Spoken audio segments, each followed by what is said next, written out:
আমরা স্পষ্ট এটা আমাদের দেশ গড়ার পরিকল্পনা, এটা কোনো প্রলোভন দিচ্ছি না।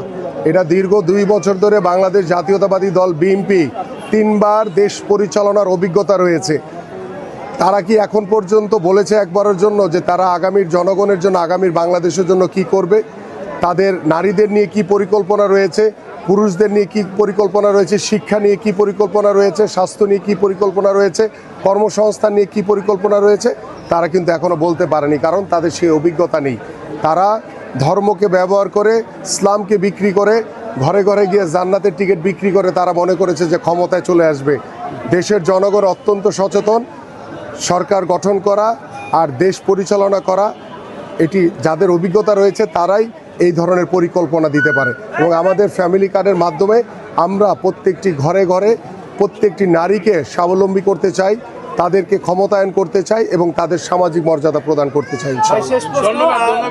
নির্বাচনী প্রচারণায় পিভিসি ব্যানারের নিষেধাজ্ঞা রয়েছে। আমি দেখেছি আপনার এই আসনে আপনার বেশ কিছু পিভিসি ব্যানার বিভিন্ন মোড়ে। আমি যদি বলি যে মোড়ে আমি এইমাত্র দেখে এসেছি।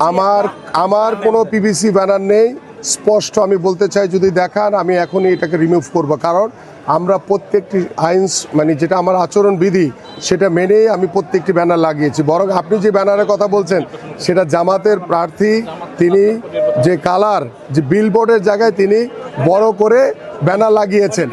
হ্যাঁ, কিন্তু আমাদের একটাও যদি পিভিসি ব্যানার থাকে সেটা আমি এখনই রিমুভ করে দিব, কারণ আমার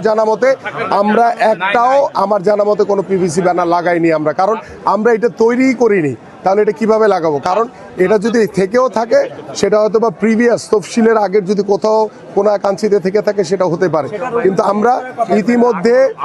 আমরা ইতিমধ্যে সেগুলো রিমুভ করেছি। বাট হয়তো বা অজান্তে চোখের আড়ালে একটা থাকতে পারে, সেটা আমরা দেখা মাত্র সেটাকে রিমুভ করে দিয়েছি। বাট তফসিলের পরে আমরা আচরণবিধি অনুযায়ী যা যা করণীয় আছে সেটা আমরা করেছি।